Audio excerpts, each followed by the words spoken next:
بسم الله الرحمن الرحيم. عن أبي هريرة رضي الله تعالى عنه قال قال رسول الله صلى الله تعالى عليه وسلم: ومن يسر على معسر يسر الله عليه في الدنيا والآخرة. رواہ ابو داود۔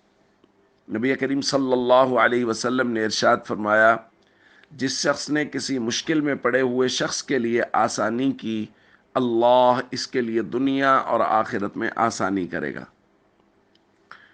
دوستو، بحیثیت مسلمان ہمارا یہ ایمان ہے کہ کسی بھی شخص کا دکھ، تکلیف اور پریشانی سوائے اللہ کے حکم اور مدد کے دور نہیں ہو سکتی، اور اللہ کے نبی صلی اللہ علیہ وسلم نے دکھ اور پریشانیاں دنیا کی ہوں یا آخرت کی، ان کو دور کرنے کے لیے ایک نسخہ، ایک وظیفہ، ایک عمل بیان فرمایا ہے۔ اور وہ عمل کیا ہے؟ حضور نے فرمایا، کسی کو دکھ میں دیکھو، کسی کو پریشان حال دیکھو تو اس کی پریشانی کو دور کرنے کے لیے کوشش کرو، اللہ دنیا اور آخرت کی پریشانیوں کو دور کر دیں گے۔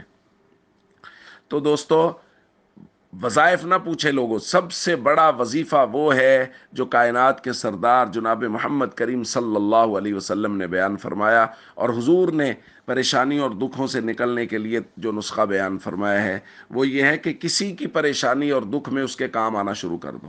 جیسے آج کل سیلاب کی وجہ سے لوگ پریشان ہیں، تو ان کے کام آئیں، جتنا ہم ان کے کام آ سکتے ہیں ہم ان کے کام آئیں، ان کی اس پریشانی اور دکھ کو دور کرنے کی کوشش کریں، اللہ دنیا اور آخرت کے دکھوں کو دور فرمائیں گے۔ السلام علیکم ورحمۃ اللہ وبرکاتہ۔